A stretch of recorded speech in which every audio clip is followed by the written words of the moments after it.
Welcome to Taste Buds. I'm Debra Eckerling, goal strategist, writer, and foodie. And today I'm speaking with Pam Stein, founder of In Pam's Kitchen.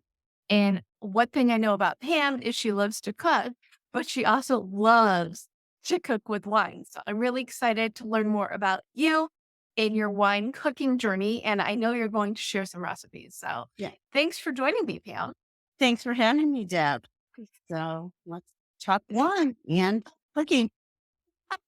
So, how did in Pam's Kitchen and cooking with wine come about? What is the backstory? Okay, so the backstory goes back to this is one of the great things that actually came out of the pandemic back in 2020. So there's a brand of wine called Hampton Water Wine. My family's been drinking for quite some time. And one of the founders of the company is Jesse Bon Jovi. Now, you might know the last name. His dad is rock icon John Bon Jovi. So he started doing these Hampton Water happy half hours because we were all looking for things to entertain us. So I'm making dinner one night, and if you ask me what I was making, all I can tell you is it was chicken. And I decided to throw some rosé in what I was making, this chicken dish. I'm like, oh, that's pretty good. So one thing led to another, and I started doing some baking with it. And my go-to is always a cookie. So I created this strawberry rosé cookie, sent it into the company.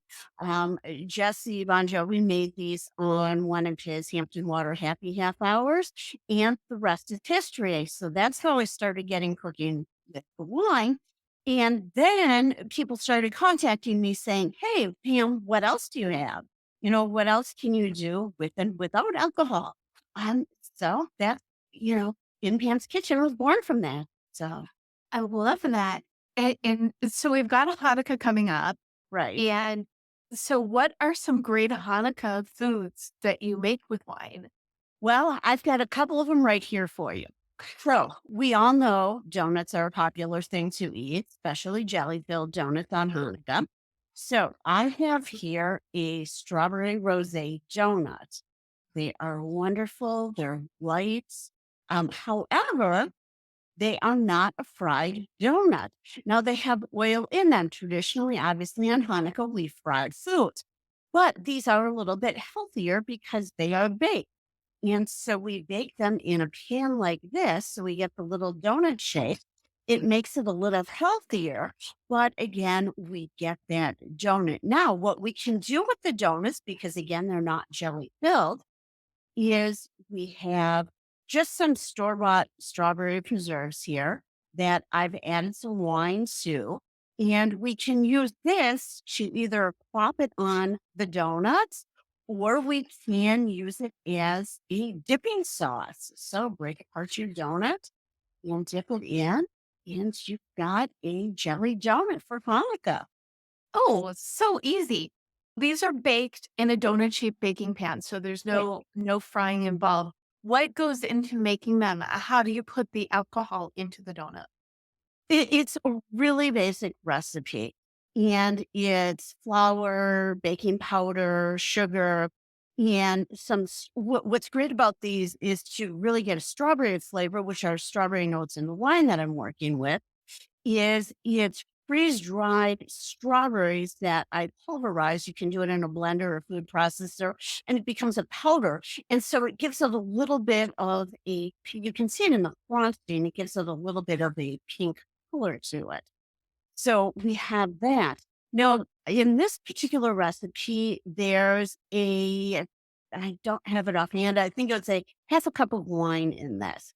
And it's just enough to give it a great wine flavor. It gives it with the strawberries, gives it the really great rosé flavor, but it keeps the dough firm enough to be able to bake it into a shape, because that's one of the really tricky parts of working with alcohol when you're baking is getting that right ratio of batter and or flour and alcohol so you don't wind up with a runny mess. So this has a half a cup in it. And again, if you want that oil aspect to it, there's no butter in it, and it does have vegetable oil in it in place of butter. So you're still getting the oil just in a different way. It's almost like the wine is like reconstituting the strawberries from the strawberry powder and adding Absolutely. to the flavor. Did I get it Yes. right? Yep. That you could definitely say, yeah, it's definitely enhancing the flavor to us. Oh, it sounds like fun. So is there like a rule of thumb for when you bake with wine about how much to put in? You know, that's one of the questions that I get most often is, what is the exact ratio? If I could tell you how many giant messes I've had go down the garbage disposal, because it really, there are so many things to consider when you're doing this. And one is the reason why I use in these donuts a freeze dried strawberry is because if you use a regular strawberry, you've really got to be mindful of the fact that there's water in the berry.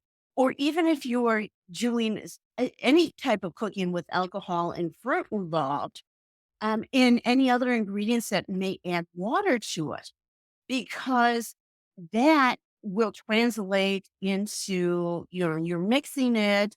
No matter how careful you are, there will be water that gets into the batter. And as I say, you can have a runny mess.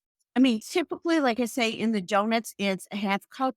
When I've done the strawberry rosé cookie that started me on this whole journey, it was three-quarters of a cup. And the reason why there was more in there is because there was more flour in the batter. So you just really, it's a lot of trial and error. I mean, I have some other cookies that I'm experimenting with right now that are not wine, but they use limoncello. So if you've ever had limoncello, that's great liqueur. Um, that because there's so little flour and the recipe that I'm putting together doesn't make a lot, it only uses a couple tablespoons of alcohol. So it depends on, because that's also a stronger alcohol taste too. So again, you don't want to overpower what you're doing. You want to, as you brought up with the freeze dried strawberries, you want to enhance the flavor. You don't want it to overpower the recipe. So, What else do you have that you enjoy baking with wine for the holiday? ah, okay. So we have probably the most popular dish on Hanukkah next to the donuts are latkes. Now, these latkes are not your typical latkes. These are jicama latkes. So if you're unfamiliar with what a jicama is, it's a vegetable. It kind of looks like a potato a little bit. But the great thing about jicama is it's not a starch. So you can see it works the same way. Looks pretty much the same, but I'll tell you what else is special about these in a second. So with the jicama, if you are on a low carb diet, keto, or you're diabetic and you can only have so many, amounts of starch, um, these are great because a jicama acts like a potato, but as they say, it's not a starch. It's perfect. So it's a vegetable and you can enjoy. The other thing about these is I've made these in the air fryer. So again, just a little bit of oil to brown them up, but they're not swimming in the fry pan of oil. It doesn't heat up the house. It doesn't, turn on your smoke detectors because it does. I mean, let's face it. I mean, how many people have set off smoke alarms because they're frying latkes for Hanukkah? So these in the air fryer, they do become nice and brown because we do just spray them with a little bit of oil before they go in the air fryer. And you have your nice latke for Hanukkah. Okay, question, pop quiz. Can I use carrots to make that recipe instead of jicama? And that's a good question. I have not tried it with carrots, but I do know that there are plenty of recipes for carrot latkes. So we can try it. I live by my Instant Pot, my air fryer. Yes, I do use the oven and the stove sometimes, Hey, but listen, I've got them behind me right there, the Instapot air fryer. yep. But I'm totally with you on air frying because you feel healthy when you eat stuff on a there, whether whereas when you're And I know we need some oil for the holiday, but a little bit goes a long way. And just enough to brown it. So, exactly. In what would you dip a jicama latke in? well, jicama, again, because it has that same almost potato-y. People say if you've never had one, the taste is kind of a cross between a potato and an apple. So I know you might think a weird combination, but they're good. If you've never had one, I highly recommend them. So we treat them just like we normally do sour cream or applesauce. And in this case, I've made my own applesauce. Really simple to do. As long as you've got a great blender, you just put the apples in. You don't even have to peel them, which gives it a little bit reddish color to it. In this case, I have a little bit of bourbon in this applesauce, but I've done it with rosé wine. You could do it with another alcohol of your choice. Um, Apples and vodka go well together. So Brandy, it's easy to make your applesauce drunk. very simple. In just a few teaspoons? In this case, in this recipe, I have 3 tablespoons of alcohol. So it's 4 large apples. I use a combination of Granny Smith and Macintosh for this particular recipe. About 4 scant tablespoons of alcohol, a little bit of lemon to neutralize some flavors and to preserve the apples a little bit of lemon juice. I just put it all in the blender. Again, the key to that is having a great high speed blender that you can just put the apple peels in and not worry about. And so I just put it in, you blend it to your desired consistency, and you've got a great applesauce to put on your latke. It sounds like, well, you love cooking and you love Yes. cooking with alcohol. What is your favorite part of the cooking and or baking process? Ooh, I would definitely say just experimenting. I really like to just get in the kitchen and see what I can create. A lot of times, because I've been doing this for so long, I'll start with a recipe that I've already created. So I just have some basic measurements to it. And then what can I change? What can I do differently? Where can I go with this? And it's that whole experimental process of what can I do? And especially, now like working around the holidays. I mean, who would have thought bourbon applesauce and a vodka?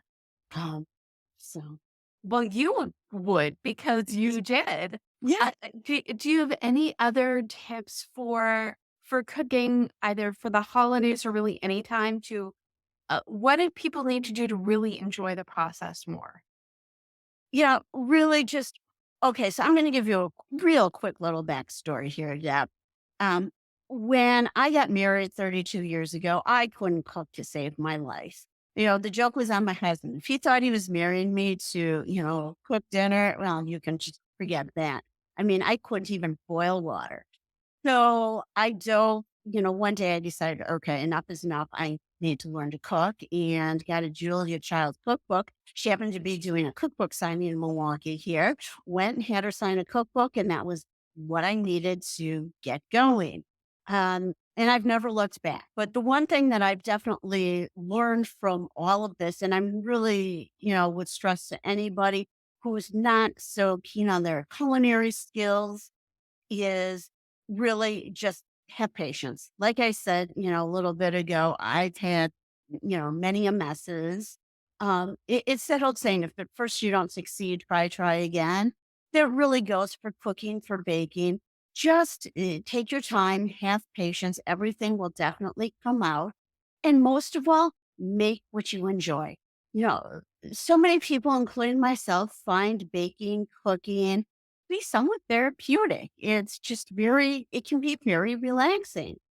And if you're going to stress yourself out, worrying about how everything's going to come out, or really just, if you're having a Hanukkah party or a Passover Seder or any type of dinner party, you know, that's probably not the time to try out some really complicated new recipes. Well, take it from experience.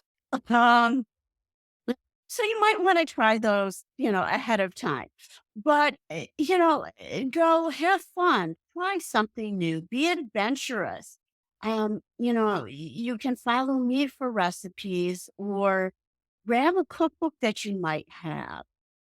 If you're lucky enough to still have, parents around, grandparents around, you know, pick their brain. That's something that sadly I don't have the opportunity to do. Um, but if you have the chance to maybe grab I found this especially for Hanukkah and Passover, grab some old family cookbooks if you have them. I've got recipes handwritten by my grandparents.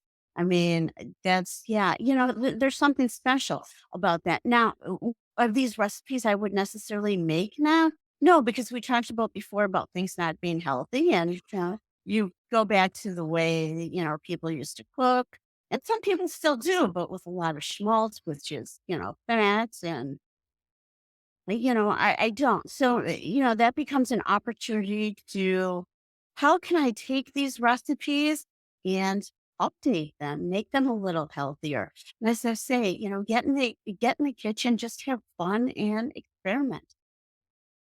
I love it. Have fun, experiment, and play with the traditional recipes and make them your own. Yeah, Is a great way to start getting absolutely. a little bit more festive and experimental in the kitchen. Yeah, like vodka and the donut here. So Amazing. Well, thank you so much, Pam Stein, for joining me. Where can people learn more about you and get even more of your recipes? you can follow me. I'm on all the major social media channels. You can follow me at In Pam's Kitchen on Instagram, Facebook, TikTok, X, which is formerly Twitter. And if anybody's super social media savvy, there's the new Lemonade. I'm on there as well. Well, it's appropriate for you to be on something called lemonade. I love that. Yeah. Eh, Well, thank you so much, Pam, for sharing your love of, well, all things Hanukkah recipes with alcohol, but that love of experimentation and playing with wine for your recipes. I'm Okay. excited to try the donut recipe because I think you've got a great healthy workaround. So thank you, Pam, and thank Thank you for you. tuning in to Taste Buds with Deb. Don't miss an episode. Subscribe on YouTube and or your favorite podcast platforms. And you can go to jewishjournal.com/podcast to get these wonderful recipes from Pam and read the articles that go with each episode. And you can learn more at tastebudswithdeb.com. Until next time, happy Hanukkah and bon appetit.